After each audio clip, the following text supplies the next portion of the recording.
ஒரு ஊரில் ஒரு சித்தர் இருந்தார். சூஃபி சித்தர். அவர் ஞானம் பெற்ற ஒரு சித்தர். ஒரு நாள் அந்த நாட்டு மன்னன் அவரை பார்க்கறதுக்காக வந்தான். என்ன வேணும் உனக்குன்னு கேட்டார். நான் கடவுளை பார்க்கணும், அதுக்கு நீங்கள் தான் உதவி பண்ணணும் அப்படின்னா அவன்.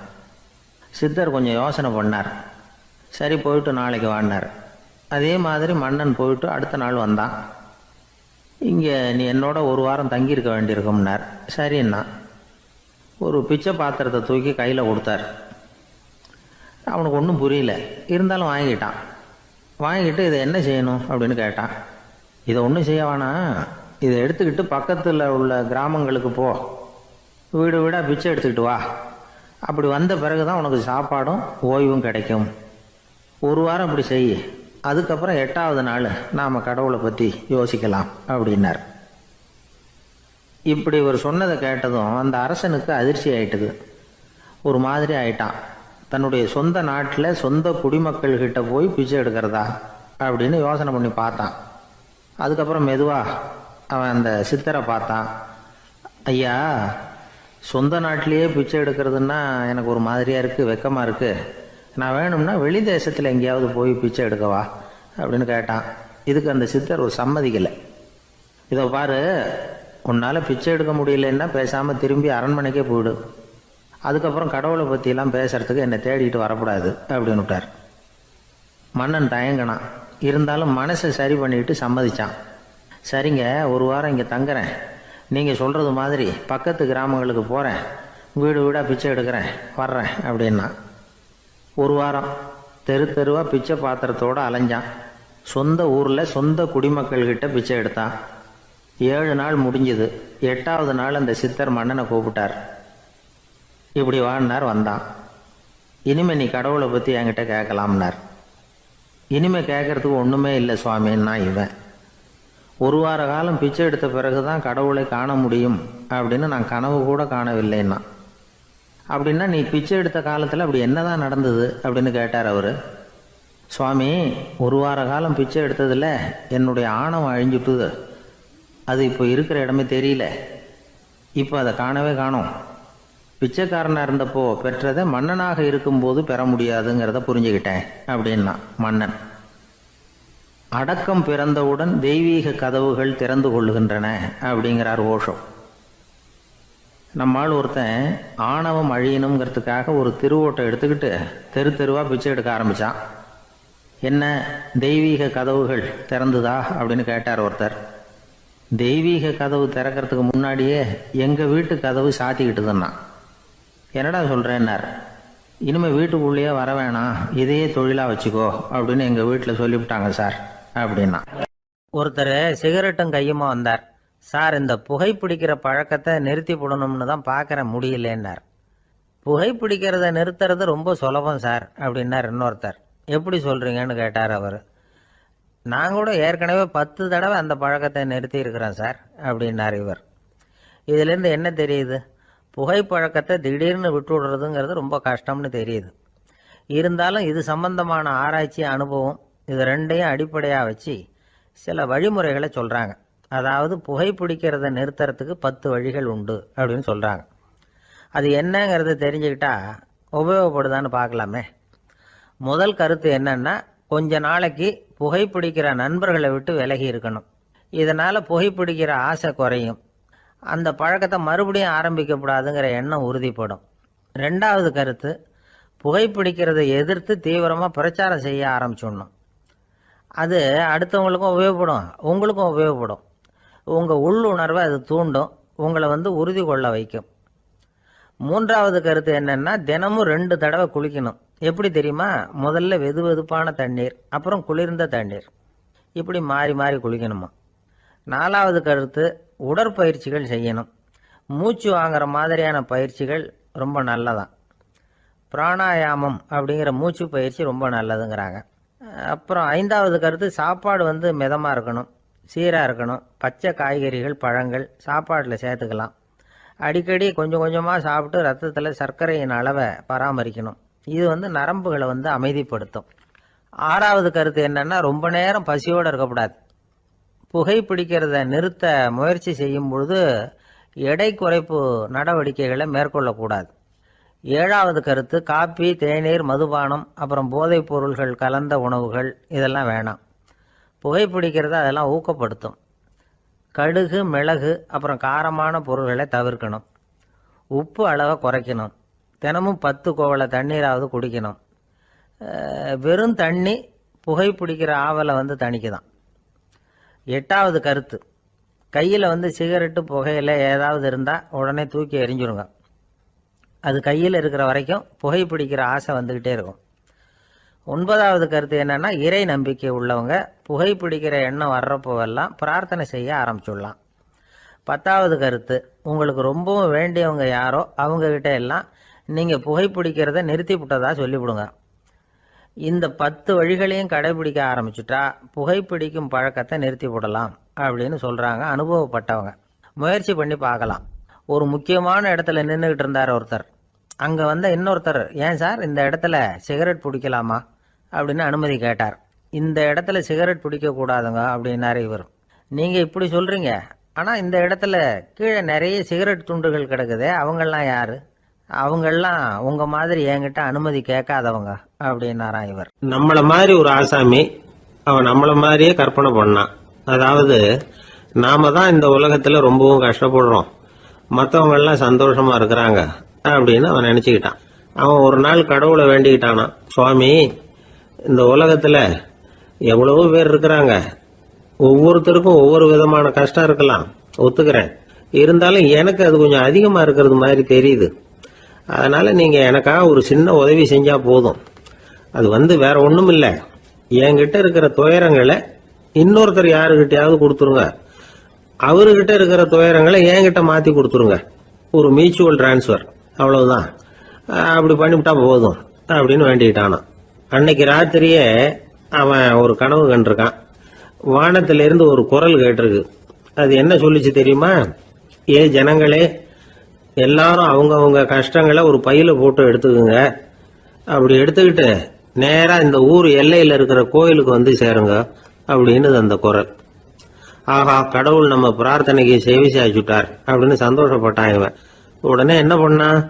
தன்கிட்ட இருந்த கஷ்டத்தையெல்லாம் ஒரு சாக்கு பையில போட்டு எடுத்துக்கிட்டான். வீட்டை விட்டு வெளியில வந்தான். தெருவில் இறங்கி நடக்கிறான். அங்க பார்த்தா ஏகப்பட்ட பேர் ஆளுக்கு ஒரு பைய தூக்கிக்கிட்டு கோயிலுக்கு போயிட்டு இருக்கிறாங்க. சில பேர் மூட்டையா கட்டி தலையில சுமந்துக்கிட்டு போயிட்டு இருக்கிறாங்க. இவன் பார்த்தான். இவனுக்கு ரொம்ப ஆச்சரியமா இருந்தது. ஏன்னா எல்லாரும் வச்சிருக்கிற பைய இவன் பைய விட பெருசா இருந்தது. இவன் பை தான் இருக்கிறதுலயே கொஞ்சம் சின்னதா தெரிஞ்சது. இப்ப அவன் மறுபடியும் சாமியை வேண்டிக்கிட்டான். கடவுளே, இப்ப உள்ள சூழ்நிலையை கவனிச்சா என்கிட்ட இருக்கிற பைய பரவாயில்லன்னு தோணுது. அதனால வேற பை எதையும் மாத்த வேணாம், இதுவே பரவாயில்ல, இந்த பையோட திரும்பி வீட்டுக்கு போனா போதும்னு நினைக்கிறேன் அப்படின்னு ஏதோ நினைக்க ஆரம்பிச்சுட்டான். எல்லாரும் கோயிலுக்கு போய் சேர்ந்தாங்க. கோயில்ல அந்த குரல் மறுபடியும் கேட்டுது. எல்லாரும் அவங்கவுங்க பைகளை சோகத்துல தொங்க விடுங்க, திடீர்னு விளக்குகள் அணையும், மணி அடிக்கப்படும், அதுதான் அடையாளம். அந்த சமயத்துல இருட்டுல உங்களுக்கு வேண்டிய பைய நீங்க மாத்தி எடுத்துக்கலாம், தேர்ந்தெடுத்துக்கலாம். வெளிச்சம் இருக்கிறப்பவே உங்களுக்கு பிடிச்ச பைக்கு பக்கமா பார்த்து நீங்க நின்னுக்கலாம் அப்படின்னு சொல்லி விவரம் சொல்லிச்சான் அந்த குரல். அப்படி சொன்னதுக்கு அப்புறம் திடீர்னு விளக்கு அணைஞ்சுது, மணி அடிச்சுது. கொஞ்ச நேரம் கழிச்சு மறுபடியும் விளக்குகள்லாம் எரிஞ்சுது. இப்போ பார்த்தா எல்லாரும் அவங்கவுங்க பையையே கெட்டியா பிடிச்சிட்டு நிக்கிறாங்க. இவனும் அப்படியே நிக்கிறான். இவன் மெதுவா பக்கத்துல நிக்கிறவங்கிட்ட கேட்டானா, ஏன் நீங்க பைய கையிலேயே வச்சிருக்கிறீங்க, செவுத்துல மாட்டலையா அப்படின்னு கேட்டிருக்கான். இல்லப்பா, நீ ஏன் கையிலேயே வச்சிருக்கிறியோ அதே காரணத்துக்காக தான் நாங்களும் வச்சிருக்கிறோம். நம்ம கவலைகளை பத்தி நமக்கு ஓரளவுக்காவது தெரியும். ஆனா மற்றவங்க கவலைகள் நமக்கு பரிச்சயம் இல்லாதவை, பழக்கம் இல்லாதது. அதனால நமக்கு தெரிஞ்ச கவலைகளை சமாளிக்கிறது சுலபம். தெரியாததை சமாளிக்கணும்னா மறுபடியும் ஆரம்பத்தில இருந்து ஆரம்பிக்கணும். அதனால பழைய நண்பர்களோட வாழறது தான் மேல் அப்படின்னு ஆனான். அதுக்கப்புறம் அவன் தன்னோட பைய போதும்னு வீட்டுக்கு திரும்பி வந்துட்டானான். இது ஒரு பெரியவர் சொல்லி இருக்கிற கதை. அதனால நம்ம கிட்ட இருக்கிற கஷ்டங்கள் தான் பெருசு, அதை இன்னொருத்தங்கிட்ட கொடுத்துட்டு மாத்திக்கலாம் அப்படின்னு நினைக்கிறது தப்பு. இதே மாதிரி இன்னொரு சம்பவம். ஒரு ஊர்ல ஒரு நாள் ராத்திரி ஆகாயத்தில இருந்து கடவுள் குரல் கேக்குது. இந்த ஊர்ல இருக்கிற ஜனங்கள்லாம் கொஞ்சம் கவனிங்க, உங்களுக்கு ஒரு செய்தி. அதாவது இங்க இருக்கிற ஜனங்கள்லயே கொஞ்சம் கூட கவலையே இல்லாத ஆள் யாருன்னு எனக்கு தெரியணும். அதனால எல்லாரும் அவங்க அவங்க கவலைகளை ஒரு பையில போட்டு எடுத்துக்கிட்டு கோயிலுக்கு வாங்க அப்படின்னாரு கடவுள். உடனே வரிசையா எல்லாரும் வர ஆரம்பிச்சாங்க. எல்லார் கையிலயும் பை இருந்தது, சின்னதும் பெருசுமா. கவலையே இல்லாத ஆள் யாருன்னு தேடினார் கடவுள். ஒரே ஒரு ஆள் மட்டும் கையில எதுவும் இல்லாம வெறும் கையை வீசிக்கிட்டு ரொம்ப ஜாலியா நடந்து வந்துகிட்டு இருந்தான். கடவுள் அவங்ககிட்ட போனார். ஏன்பா உனக்கு கவலையே இல்லையா அப்படின்னு கேட்டார். எனக்கும் சில கவலைகள்லாம் உண்டு அப்படின்னு அவன். எங்க அதெல்லாம்னு கேட்டிருக்காரு கடவுள். பின்னாடி லாரியில வந்துகிட்டு இருக்கு அப்படின்னு அவன்.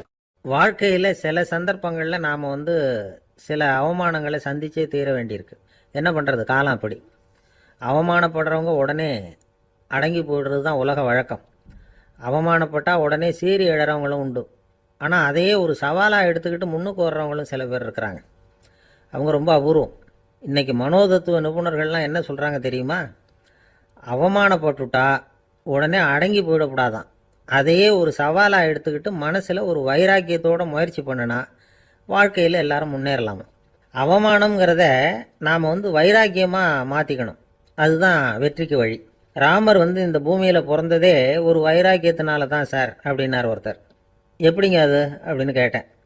அவர் சொன்னார், தசரதருக்கு ராமர் குழந்தையா பிறக்கணும், அப்போ தான் இங்கே இருக்கிற கஷ்டங்கள்லாம் நீங்கும் அப்படின்னு சர்வ லோகமும் எதிர்பார்த்துக்கிட்டு இருக்குது. ஆனால் அவர் எப்போ பிறப்பார் அப்படின்னு யாருக்கும் தெரியல. அந்த காரியம் சீக்கிரம் நடக்கணுமே, அதுக்கு என்ன பண்ணுறது? நாரதர் வந்தார் ஒரு நாள் தசரதரை தேடி. தசரதா, உனக்கு ஒரு செய்தி தெரியுமான்னு ஆரம்பித்தார். அவர் எப்பவும் இப்படித்தானே ஆரம்பிக்கிறது வழக்கம். என்ன விஷயம்னு கேட்டார் தசரதர். தசரதா, நீ அடிக்கடி உன்னோட தேரில் ஏறிக்கிட்டு தேவலோகத்துக்கு போகிற, அங்கே போகிற வர்ற எல்லாம் பண்ணிகிட்ருக்க, எல்லாம் சரி. தேவலோகத்துலேயும் உன்னை நல்லபடியாக தான் வரவேற்கிறாங்க. தேவேந்திரன் உன்னை பிரியமாக அழைச்சிட்டு போய் தன்னுடைய அரியாசனத்திலேயே தனக்கு பக்கத்திலேயே உட்கார வைக்கிறான். நீயும் சந்தோஷமாக உட்காந்து பேசிவிட்டு வந்துடுற. ஆனால் நீ இங்கே வந்ததுக்கு அப்புறம் அங்கே என்ன நடக்குது தெரியுமா உனக்கு அப்படின்னாரான் நாரதர். என்ன நடக்குது எனக்கு ஒன்றும் தெரியலையே அப்படின்னாரான் தசரதர். நாரதர்கிட்ட கிட்டத்தில் கேட்டிருக்கார், கொஞ்சம் சொல்லுங்கள் என்னது அப்படின்னு. அவர் நெருங்கி வந்தாராம் நாரதரும். மெதுவாக அவர் காதோட காதாக சொன்னாராம். அதாவது நம்ம பாஷையில் சொல்லப்போனால் பற்ற வைக்கிறார்.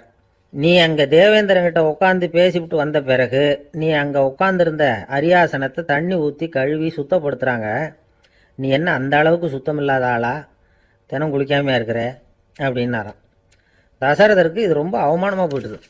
அப்படியே செய்கிறாங்க அப்படின்னாராம். ஆமாம், நீ வேணும்னா நான் சொல்கிறது உண்மையா இல்லையா அப்படின்னு சோதனை பண்ணி பார்த்துக்கோ அப்படின்னாரான் நாரதர். உடனே தசரதர் இதுக்காகவே புறப்பட்டு தேவலோகம் போனார். அங்கே வழக்கம் போலவே இவரை கூப்பிட்டு உட்கார வச்சு பேசிக்கிட்டு இருந்தான் தேவேந்திரன். கொஞ்ச நேரம் பேசிக்கிட்டு இருந்துட்டு சரி நான் கிளம்புறேன்னு புறப்பட்டார். சரி, அவனும் வாசல் வரைக்கும் வழி அனுப்பி வச்சுட்டு உள்ளே போயிட்டான். தசரதர் வெளியில் கொஞ்ச நேரம் மறைஞ்சி இருந்துட்டு மெதுவாக உள்ளே எட்டி பார்த்தார் என்ன நடக்குதுன்னு. நாரதர் சொன்னது உண்மைதான். தசரதர் உட்காந்துருந்த ஆசனத்தை அங்கே 2 தேவர்கள் கழுவி சுத்தப்படுத்திக்கிட்டு இருக்கிறாங்க. தசரதரால் இதை தாங்கிக்க முடியல. அவருக்கு ரொம்ப அவமானமாக போச்சு. நேராக கிடுகிடுன்னு தேவேந்திரங்கிட்டே போனார். நான் உட்காந்துருந்த இருக்கையே சுத்தம் பண்ணுறியே, நான் என்ன அந்த அளவுக்கு பாவியா அப்படின்னு கேட்டார். ரொம்ப கோபமாக கேட்டார். தசரதரே, மனுஷனுக்கு 3 கடன்கள் உண்டு. தேவ கடன், ரிஷி கடன், பித்ரு கடன். இதை தீர்க்காதவன் பாவியாகிறான். இதில் மகனை பெறுவதால் தான் பித்ரு கடன் தீரும். உனக்கு மகன் கிடையாது, அதனால் நீ பாவியாகிற. பாவி உட்காந்துருந்த இடம்ங்கிறதுனால அதை சுத்தம் செய்ய வேண்டியது எங்கள் கடமை அப்படின்னு நானும் தேவேந்திரன். இந்த இடத்துல தசரதருக்கு ஏற்பட்ட அவமானம் ஒரு வைராக்கியமாக மாறிச்சு. தேவேந்திரனே கேட்டுக்கோ, ஒரு மகனை பெற்ற பிறகு தான் இந்த சபையில் மறுபடியும் அடி எடுத்து வைப்பேன் அப்படின்னு சொல்லிவிட்டு போயிட்டாரான். போய் புத்திர காமேஷ் யாகம் பண்ணார். புத்திரர்கள் பிறந்தார்கள். இந்த கதையில் உள்ள கருத்து என்னன்னா, தேவேந்திரன் தசரதரை அப்படி அவமானப்படுத்தலைன்னா அவருக்கு இப்படி ஒரு வைராக்கியம் பிறந்திருக்குமா? யோசிச்சு பார்க்கணும். நமக்கு ஏற்படுகிற சில அவமானங்களையும் வைராக்கியமாக மாற்றிக்குவோம். அப்படி மாற்றிக்கிட்டோம்னா வாழ்க்கையில் முன்னேறலாம். நம்ம ஆளுங்க சில பேர் அவமானத்தை வைராக்கியமாக மாற்றிக்கிறது எப்படி தெரியுமா? நம்மகிட்ட ஒரு பையன் சொன்னான், எங்கள் அப்பா என்னை எல்லாருக்கும் முன்னாடி வச்சு திட்டிவிட்டார், பொறுப்பு இல்லாமல் ஊர் சுற்றுறேன்னு சொல்லி அவமானப்படுத்தி விட்டார். இனிமேல் நீ என் முகத்திலேயே முழிக்காதரா போடான்னு வேற சொல்லிவிட்டார். எனக்கு ரோஷம் வந்துட்டுது. அந்த அவமானத்தை வைராக்கியமாக மாற்றிக்கிட்டேன். அன்னையிலேருந்து அவர் முகத்திலேயே முழிக்கிறது இல்லை அப்படின்னா. அப்படியான்னு கேட்டோம். ஆமாங்க, அவர் வீட்டில் இல்லாத நேரமாக பார்த்து உள்ள சமையல் கட்டுக்கு போய் சாப்பிட்டுட்டு நைஸாக வெளியில் வந்துடுவேன் அப்படிங்கிறான். ஒரு ஊரில் ஒரு ராஜா இருந்தார். அவர் ஒரு பூனை வளர்த்தார். ரொம்ப செல்லமாக அவர் அந்த பூனையை வளர்த்தார். அவர் என்ன பண்ணுவார் தெரியுமா? இரவு நேரத்தில் அந்த பூனையோட தலையில் ஒரு விளக்க வச்சுருவார். அந்த பூனை ரொம்ப ஜாக்கிரதையாக அந்த விளக்கு கீழே விழுந்துடாமல் பார்த்துக்கும். தலையை ஆட்டாமல் ரொம்ப நிதானமாக ராஜா பின்னாடி நடந்து போய்கிட்டே இருக்கும். அந்த விளக்கு வெளிச்சத்தில் எல்லா வேலைகளையும் செஞ்சுருவார். கையில் ஒரு விளக்கை தனியாக எடுத்துகிட்டு போக வேண்டிய அவசியமே இல்லை. விளக்கை தூக்கிட்டு போகிற வேலையை அந்த பூனை பார்த்துக்கும். அதனால் ராஜாவுக்கு அந்த பூனை மேலே ரொம்ப பிரியம். மந்திரிகளையெல்லாம் கூப்பிட்டு அவங்கக்கிட்ட சொல்லுவார், பார்த்தீங்களா இந்த பூனை எவ்வளவு விசுவாசமாக நடக்குது, என் பேரில் எவ்வளவு மரியாதை பார்த்தீங்களா அதுக்கு அப்படிம்பார். இதை கேட்டுவிட்டு அங்கிருந்த அமைச்சர்களில் ஒருத்தர் சொன்னார், மன்னா நீங்கள் சொல்கிறது சரிதான், இருந்தாலும் இந்த பூனையோட விசுவாசத்தை நாம் கொஞ்சம் சோதித்து பார்க்க வேண்டியிருக்கு அப்படின்னாராம். சரி, உங்கள் ஆசையை ஏன் கெடுக்கணும், நல்லா சோதிச்சு பாருங்க அப்படின்னு சொல்லிவிட்டார் ராஜா. உடனே அந்த அமைச்சர் என்ன பண்ணார் தெரியுமா? எங்கேயோ புறப்பட்டு போனார். ஒரு 5-6 எலிகளை பிடிச்சிட்டு வந்தார். அரண்மனையில் ராஜா ஏதோ வேலை பார்த்துக்கிட்டு இருக்கிறாரு. பக்கத்தில் அந்த பூனை ரொம்ப பணிவாக நின்றுக்கிட்டு இருக்குது. அது தலையில் விளக்கு எரிஞ்சிக்கிட்டு இருக்கு. அமைச்சர் தான் பிடிச்சிட்டு வந்த எலிகளை அந்த பூனை பார்வையில் படுறது மாதிரி எதிரில் விட்டார். அந்த எலிகள்லாம் அங்கேயும் இங்கேயும் ஓட ஆரம்பிச்சுது. அதை பார்த்தது பூனை, அவ்வளவுதான். தலையில் இருக்கிற விளக்கை பற்றியும் கவலைப்படலை, ராஜாவை பற்றியும் கவலைப்படலை. ஒரே பாய்ச்சலாக பாஞ்சு எலிகளை துரத்த ஆரம்பிச்சுட்டுது. தலையில் இருந்த விளக்கு எங்கேயோ போய் விழுந்தது, அணைஞ்சு போச்சு. இருட்டில் ராஜா தடுமாற ஆரம்பிச்சுட்டார். இந்த சமயத்தில் அந்த அமைச்சர் மறுபடியும் விளக்கை ஏற்றினார். வெளிச்சம் வந்தது. அதுக்கப்புறம் அந்த அமைச்சர் பேசினார், அரசே, பூனையோட விசுவாசத்தை பார்த்தீங்களா? எலி அது கண்ணில் படுற வரைக்கும் தான் விசுவாசமாக இருந்தது. அது மாதிரி எலியை பார்த்ததும் எல்லாத்தையும் விட்டுட்டு அதை துரத்த ஆரம்பிச்சுட்டு பார்த்தீங்களா? தான் அந்த பூனையை பற்றி நினச்சது தப்புங்கிறது அதுக்கப்புறம் தான் அந்த ராஜாவுக்கு புரிஞ்சுதான். சரி, இப்போ எதுக்கு இந்த கதையெல்லாம் அப்படிங்கிறீங்களா? இந்த பூனை மாதிரி தான் நம்ம மனசும். மனசை எவ்வளவு தான் பயிற்சி கொடுத்து பக்குவமாக வச்சுருந்தாலும் பார்க்கறதுக்கு பரமசாது மாதிரி தான் இருக்கும். பார்க்க வேண்டியதை பார்த்துட்டுதுன்னா பாஞ்சிரும். இந்த பூனை மாதிரி புலன் இன்ப பொருள்கள் கிட்டாத வரைக்கும் மனம் அடங்கி இருக்கிறது மாதிரி தான் தெரியும். கொஞ்சம் வாய்ப்பு கிடைச்சாலும் அது குதிக்க ஆரம்பிச்சிடும், தப்பு பண்ண ஆரம்பிச்சிடும். பெரிய பெரிய முனிவர்கள் வாழ்க்கையில் நடந்த வீழ்ச்சி இதை தான் நிரூபிக்குது.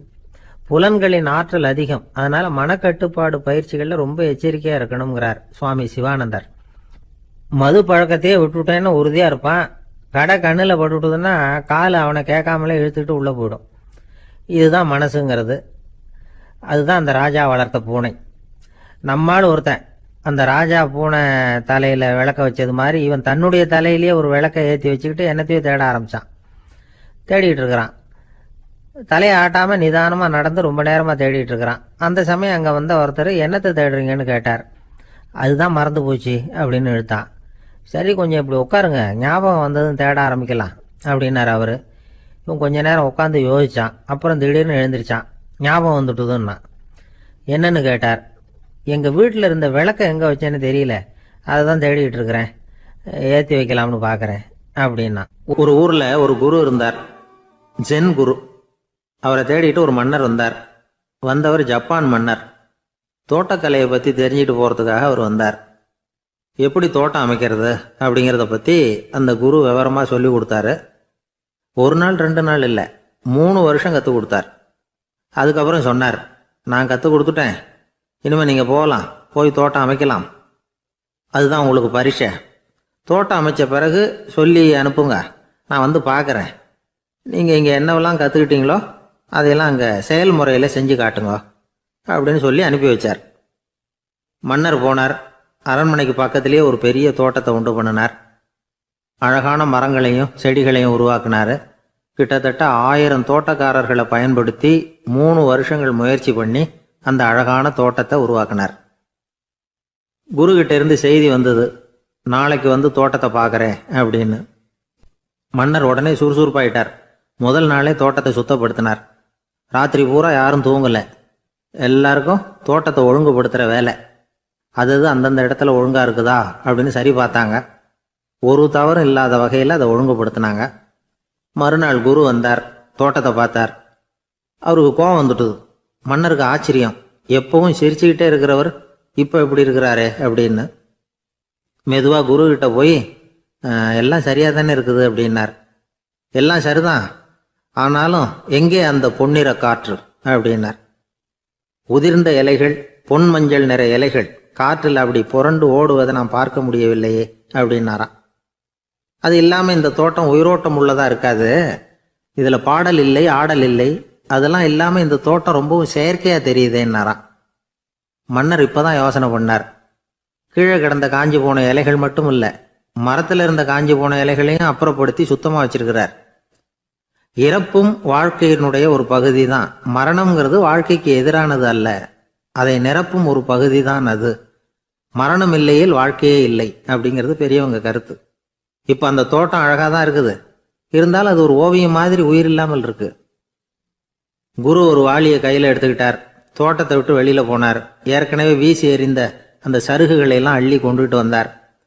உள்ள எல்லா இடங்கள்லையும் அதை வீசினார். உடனே காத்து அந்த காய்ந்த சருகுகளையும் பழுத்த இலைகளையும் அசைக்க ஆரம்பிச்சுட்டுது. இப்போ அங்க சலசல சத்தம், சங்கீதம், இலைகளின் நடனம், ஓவியம் மாதிரி இருந்த அந்த தோட்டத்துக்கு இப்போ உயிர் வந்துட்டுது. இதுதான் அந்த பொன்னான காற்று அப்படின்னாராம் குரு. மன்னருக்கு புரிஞ்சுது. மிகப்பெரிய ஜென் கேள்வி ஒன்று உண்டு. உம்மான் அப்படிங்கிற ஒரு பெரிய குருவை பார்த்து துறவி ஒருத்தர் கேட்டாராம், இலைகள் எல்லாம் கீழே விழுந்து மரங்கள் மொட்டையாக இருக்கும் பொழுது என்ன நடக்கும்? இதுதான் கேள்வி. இதுக்கு உம்மான் சொன்ன பதில் பொன்னான காற்று, தி கோல்டன் விண்ட் அப்படின்னாராம். இதுக்கு என்ன விளக்கம்னா, உன்னுடைய எண்ணங்கள் எல்லாம் உன்னுடைய மனசிலிருந்து கீழே விழுந்து உனது உள்ளுணர்வானது மொட்டையாக நிற்கும் நிலைதான் அது. உனது வேர்களின் அருகில் காற்று வீசுகிறது. எல்லா எண்ணங்களும் உன்னிலிருந்து வெகு தூரத்துக்கு புரண்டு கொண்டே சென்று விடுகிறது. நீ அவற்றை கடந்து விட்டால் நீ அவைகளுக்கெல்லாம் மேலெழுந்து கீழே பார்ப்பவனைப் போல நிற்க ஆரம்பித்து விடுவாய். அதுதான் தியானம் என்பது அப்படின்னு சொல்றாங்க. தியானம்ங்கிறது எண்ணத்துக்கு எதிரானதில்லை, தியானம்ங்கிறது எண்ணங்களை கடந்து செல்வது தான். அதுக்கப்புறம் நாம பொன்னிற காற்றுல ஆட ஆரம்பிச்சிருவோம். இதுதான் பெரியவர்கள் சொல்றது. என்கிட்ட ஒருத்தர் தோட்டம் அமைக்கணும்னு யோசனை கேட்டு வந்தார். எல்லாம் சொல்லி கொடுத்தேன். செடிகள்லாம் செழிப்பா வளரணும்னா வேர் காயாம பார்த்துக்குங்க, தினமும் தண்ணி விடுங்க அப்படின்னு சொல்லி அனுப்பி வச்சேன். ஒரு மாசம் கழிச்சு ஒரு தோட்டத்தை பார்க்கறதுக்காக போனேன். போய் பார்த்தா எல்லா செடியும் வாடி கிடக்குது. என்னங்க இப்படி பண்ணிவிட்டீங்கன்னு. நீங்க சொன்னபடி தான் செஞ்சேன்னார். என்ன செஞ்சீங்கன்னு கேட்டேன். வேறு காயாம பார்த்துக்க சொன்னீங்க, தினமும் ஒரு தடவை எல்லா செடியையும் ஒவ்வொன்றா பிடுங்கி பார்த்து வேறு காயாம இருக்கா அப்படின்னு பார்த்துட்டு அதுக்கப்புறம் தண்ணி பாய்ச்சனே, அவ்வளவுதான் அப்படின்னா. ஒரு விவசாயி விதைக்கிறதுக்காக வயல்வெளி பக்கம் போறார். விதைகளை அள்ளி வீசினார். அப்போ என்ன ஆச்சுன்னா, சில விதைகள் பாதை ஓரத்தில் விழுந்தது, சில விதைகள் முள் செடிகள் மண்டி இருந்த புதருக்கு இடையில விழுந்தது, சில விதைகள் நல்ல நிலத்தில் விழுந்தது. பாதை ஓரத்தில் விழுந்த விதை என்ன ஆச்சுன்னா, அதெல்லாம் பறவைகள் கண்ணில் போட்டுவிட்டுது. உடனே உட்காந்து கொத்தி தின்னுட்டு போட்டுது. அதிகமாக மண் இல்லாத பாறை பகுதியில் விழுந்த விதையெல்லாம் லேசாக வேர் விட்டு முளைக்க ஆரம்பிச்சுது. அதுக்கப்புறம் வேர் கீழேயும் ஆழமாக போக முடியல, மேலேயும் சூரிய வெப்பம் அதிகம் தாங்க முடியல, எல்லாம் காஞ்சி கருகி போட்டுது. புதர் பகுதியில் சில விதைகள் விழுந்தது இல்லையா, முள் செடிகள் காடாக மண்டி போயிருந்தது. அதனால் முளைச்சி வர்ற செடிக்கு நெருக்கடி அதிகமாக போட்டுது, சரியாக வளர முடியல, விளைச்சலும் சரியா இல்லை. நல்ல நிலத்தில் விழுந்த விதைகள் மட்டும் நல்லா முளைச்சிது, நல்லா வளர்ந்தது, விளைச்சலும் பிரமாதமாக இருந்தது. இந்த கதையை சொல்லிவிட்டு கேட்க செவியுள்ளோர் கேட்கட்டும் அப்படிங்கிறார் இயேசு பெருமான். ஆமாம், இயேசு கடலில் நின்ற படகு ஒன்றில் உட்காந்துருக்கிறார். கடற்கரையில் ஏராளமான மக்கள் உட்காந்துருக்கிறாங்க. அந்த சமயத்தில் தான் இயேசு ஓமைகள் மூலமாக மக்களுக்கு பல உண்மைகளை சொல்லிகிட்டு இருக்கிறார். மக்கள் அந்த கதையை கேட்டுட்டு ஒன்றும் புரியாமல் முழிக்கிறாங்க. அதை கவனித்த இயேசு அந்த ஓமையை விளக்க ஆரம்பித்தார். இதில் அந்த விதைக்கிறவர் தான் இறைவன். அவருடைய வார்த்தைகளை விதைக்கிறார். அந்த வார்த்தைகளை கேட்கிற மக்கள் அந்த விழுந்த விதைகள் மாதிரி 4 வகையானவர்கள். சில பேர் பாதை ஓரத்தில் விழுந்த விதைகள் மாதிரி. இறைவன் வார்த்தைகளை அவங்க கேட்குறாங்க, ஆனால் தீய எண்ணங்கள் செய்கைகள் மூலமாக விதைக்கப்பட்ட வார்த்தைகள் அழிஞ்சு போடுது. இறைவன் வார்த்தைகளை கேட்ட உடனே மகிழ்ந்து போய் உடனே சில பேர் அதை ஏற்றுக்கிறாங்க. இவங்கெல்லாம் அந்த பாறை பகுதியில் விழுந்த விதைகள் மாதிரி. அதனால் இவங்கெல்லாம் வேறு இல்லாதவங்க, கொஞ்ச காலத்துக்கு இறை வார்த்தைகளுக்கு கீழ்ப்படிந்து நடப்பாங்க. அதனால் ஏதாவது இடைஞ்சல் ஏற்பட்டால் உடனே தடுமாறுவாங்க. தங்கள்கிட்ட இருக்கிற நல்ல பண்புகளை விட்டுட்டு பாவ வழிகளுக்கு போயிடுவாங்க. முள் செடிகளுக்கு இடையில விழுந்த விதைகள் மாதிரி உள்ளவங்க யாருன்னா, இவங்களுக்கு உலக கவலை உண்டு, செல்வத்தின் மீது மயக்கம் உடையவர்கள். உலக ஆசைகள் இவங்களுக்குள்ள பூந்துடுறதுனால அங்கே இருக்கிற நல்ல பண்புகள் மறைஞ்சு போயிடுது. அதனால் அவங்களும் உபயோகம் இல்லாதவங்களா ஆயிடுறாங்க. நல்ல மனிதர்கள் நல்ல நிலத்தில் விழுந்த விதைகளுக்கு ஒப்பானவர்கள். இவங்க இறை வார்த்தையை கேட்குறாங்க, அதை ஏற்றுக்கிறாங்க, அவங்களும் நல்லபடியாக வாழுறாங்க, அடுத்தவங்களுக்கும் உபயோகமாக இருப்பாங்க. இதுதான் இயேசு சொன்ன விளக்கம். நல்ல வார்த்தைகளை கேளுங்கள், நல்ல வார்த்தைகளை ஏற்றுக்கொள்ளுங்கள், அடுத்தவங்களுக்கு உபயோகமாக இருங்க. இதுதான் பெரியவங்கள்லாம் நமக்கு சொல்லுகிற உபதேசம். ஒரு அப்பா தன்னுடைய மகனுக்கு உபதேசம் பண்ணார். இதை பாருப்பா, நல்ல வார்த்தைகளை கேட்கணும், எப்போதுமே மகன் அப்பா பேச்சை கேட்கறது நல்லது அப்படின்னாராம். நீ ஏதாவது ஒரு தப்பு பண்ணால் என் தலையில் ஒரு முடி நரைச்சி வெள்ளையாக போடும்பா, நீ செய்கிற ஒவ்வொரு தப்புக்கும் என் தலையில் ஒவ்வொரு முடி வெள்ளையாயிடும் அப்படின்னாராம். பையன் யோசிச்சான், அப்பா இப்போதான் எனக்கு புரியுது, தாத்தாவோட தலைமுடி பூராவும் வெள்ளையாக இருக்கிறதுக்கு என்ன காரணம்ங்கிறது எனக்கு இப்போதான் புரியுது அப்படின்னா. ஒரு கடைக்கு போனேன், 5 ரூபா பணத்தை எடுத்து கொடுத்தேன். ஒரு தினசரி பத்திரிகையை கேட்டேன். அவர் உடனே அங்கே அடுக்கி வச்சிருந்த பத்திரிகையில் ஒன்று எடுத்து என் கையில் கொடுத்தார், வாங்கிக்கிட்டேன். மீதி பணத்தை எடுத்தார், அதையும் என் கையில் கொடுக்கணும்ல, கொடுக்கல. எதிரில் இருந்த பலகையில் வச்சு எடுத்துக்க சொன்னார். எப்பவும் அவர் அப்படி தான் பண்ணுவார், நானும் எடுத்துக்கிட்டு வந்துடுவேன். இவர் ஏன் இப்படி பண்ணுறாருங்கிறது எனக்கு ரொம்ப நாளாக ஒரு சந்தேகம். ஒரு நாள் அவர்கிட்டயே இதை கேட்டுவிட்டேன், ஏங்க நீங்கள் உங்கள் கடைக்கு பொருள்கள் வாங்குறவங்களுக்கு நீங்கள் பாக்கி சில்லறையை கொடுக்குறப்போ பலகையில் வச்சு விட்றீங்க, கையில் கொடுக்க மாட்டேங்கிறீங்களே, ஏன் அப்படின்னு கேட்டேன். காசை கையில் கொடுத்தா நம்மக்கிட்ட இருக்கிற லட்சுமி போயிடுவா சார் அப்படின்னார். அதாவது பணம் செலவாயிடும் அப்படின்னு அர்த்தமா. இன்னொரு நண்பர், அவர் ஒரு நாள் வழக்கத்துக்கு மாறா ரொம்ப சோகமாக உட்காந்துருக்கிறார். ஏங்க என்னாச்சு, ஏன் இப்படி கப்பலே கவிழ்ந்தது மாதிரி உட்காந்துருக்குறீங்க அப்படின்னு கேட்டேன். கப்பலே கவிழ்ந்திருந்தா கூட நான் இப்படி கவலைப்பட மாட்டேன் சார், வேற ஒன்று நடந்து போச்சுன்னார். என்னன்னு கேட்டேன். என் உச்சந்தலையில் பள்ளி ஒன்று விழுந்துட்டுதுன்னார்.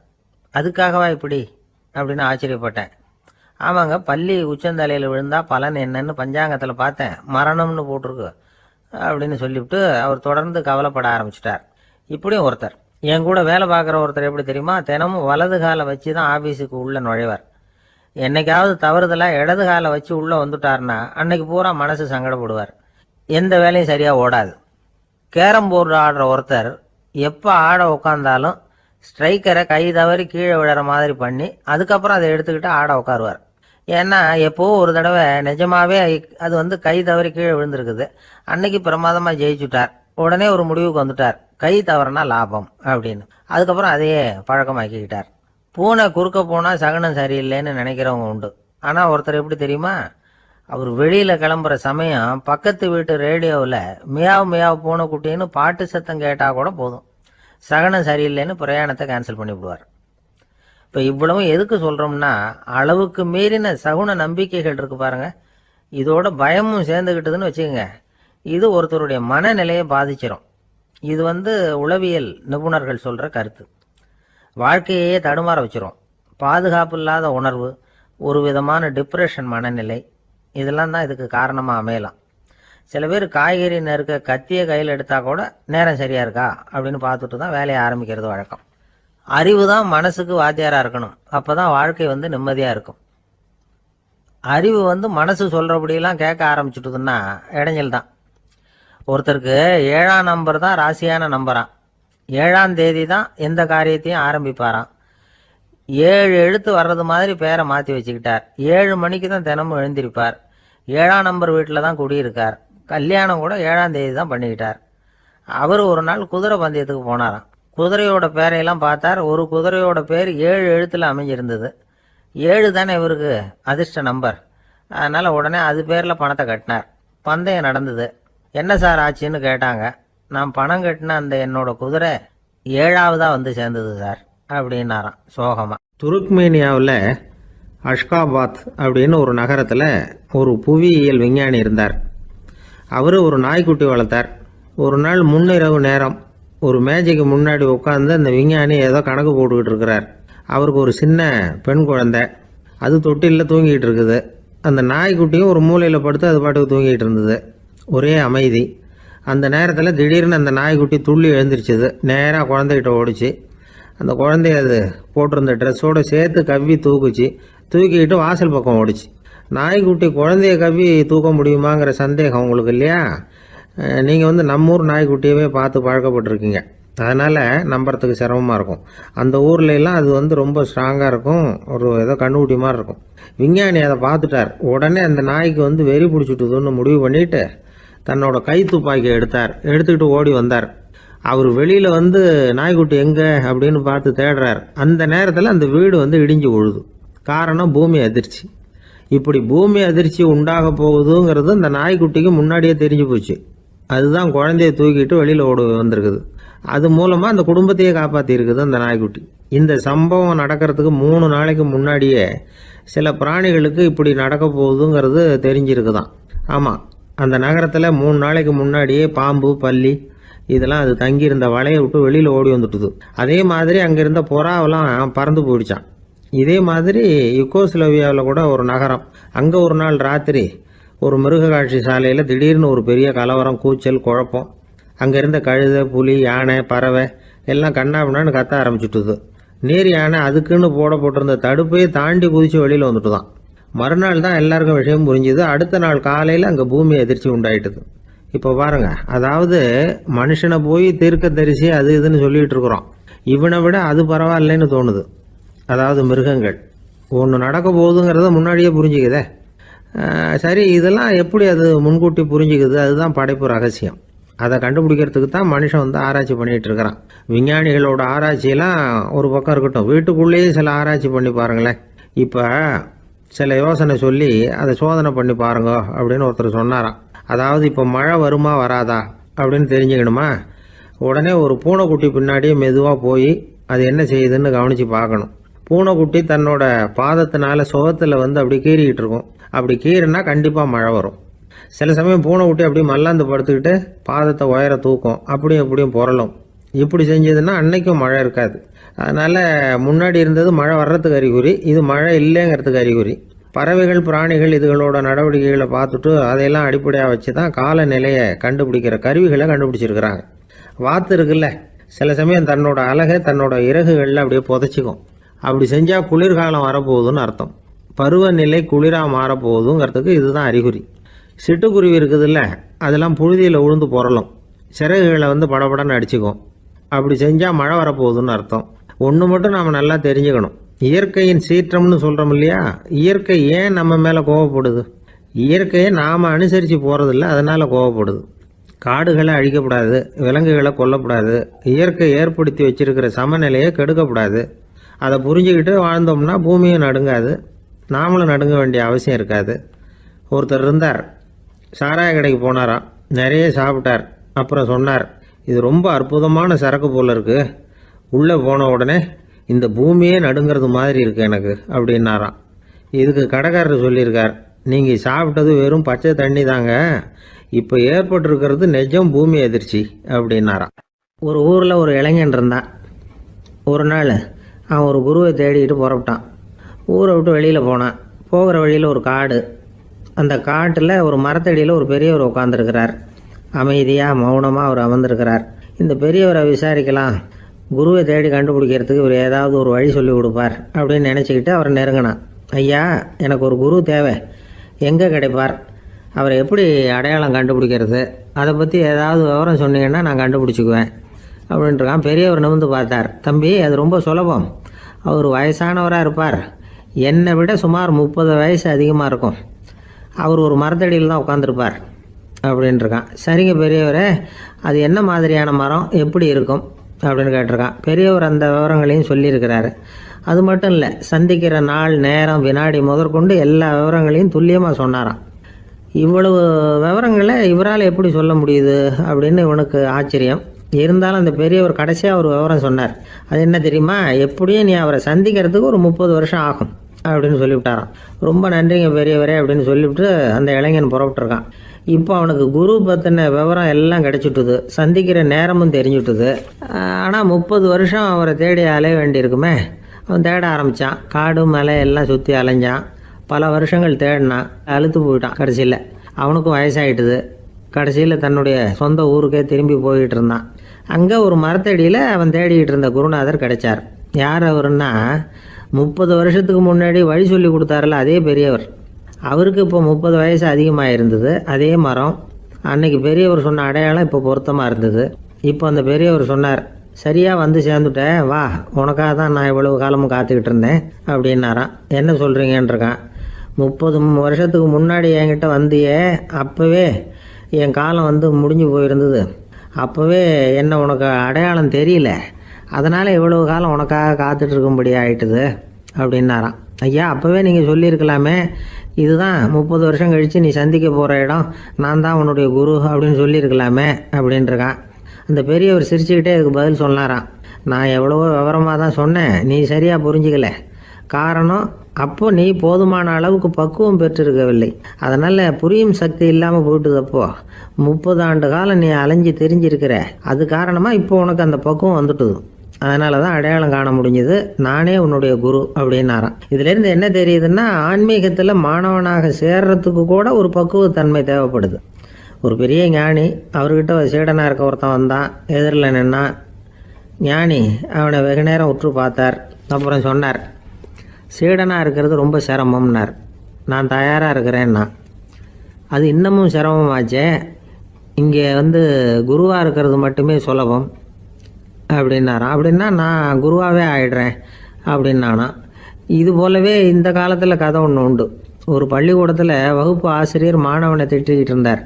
டேய், நீ 100க்கு 10 மார்க்கு தான் வாங்கிட்டு இருக்க, இவ்வளவு மோசமாக நீ படித்தா கடைசியில் மாடு மேய்க்கிறது கூட லாய்க்கு இல்லாதவனா ஆயிடுவேன், அதுக்கப்புறம் என்ன செய்ய போகிறேன் அப்படின்னாராம். பையன் தலையை சொரிஞ்சிக்கிட்டே சொன்னானா, சார் அப்படின்னா ஒன்று செய்கிறேன் அப்படின்னானா. இவர் கேட்டிருக்கார், என்ன செய்ய போகிறேன்னு. வேற என்ன சார், உங்களை மாதிரி ஒரு ஆசிரியர் ஆகிடுறேன் அப்படின்னானா. ஒருத்தர் ரொம்ப அவசரமாக போயிட்டு இருந்தார். எங்கே சார் போகிறீங்கன்னு கேட்டோம். எனக்கு வேண்டியப்பட்ட ஒருத்தருக்கு குழந்தை பிறந்திருக்கிறதாக செய்தி வந்திருக்கு, அதுதான் ஆஸ்பத்திரிக்கு போயிட்டுருக்கேன், பார்த்துட்டு வரலாம்னு அப்படின்னார். அப்படின்னா கொஞ்சம் இப்படி உட்காருங்க அப்படின்னோம். சில விவரமெல்லாம் சொல்கிறேன், கேட்டுட்டு போங்க அப்படின்னோம். உட்காந்தார். அப்புறம் சொல்ல ஆரம்பித்தோம். புதுசாக பிறந்திருக்கிற ஒரு குழந்தைய பார்க்க போகிறதுன்னா அது சாதாரண விஷயம் இல்லை, அதில் ரொம்பவும் கவனமாக நடந்துக்கணும். புது குழந்தைக்கு நோய் சுலபமாக தொற்றும், முக்கியமாக காற்று மூலமாக பரவுகிற நோய்கள் சுலபமாக வந்துடும். அதனால் நமக்கு உடம்பு சரியில்லைன்னா குழந்தைய விட்டு கொஞ்சம் தள்ளியே இருக்கிறது தான் நல்லது. பெரியவங்களை பொறுத்த வரைக்கும் சாதாரணமாக உள்ள ஒரு கிருமி கூட குழந்தைய பொறுத்த வரைக்கும் ரொம்ப மோசமான ஒரு கிருமியாக இருக்கும்.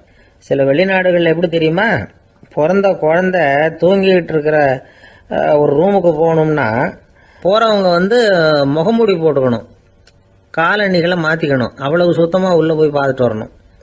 பொதுவாக சில ஆஸ்பத்திரிகளில் பார்த்தீங்கன்னா பார்வையாளர்கள் நேரத்தில் விசிட்டிங் ஹவர்ஸ் தாயை விட்டு குழந்தைய தனியாக பிரித்து வச்சுருவாங்க.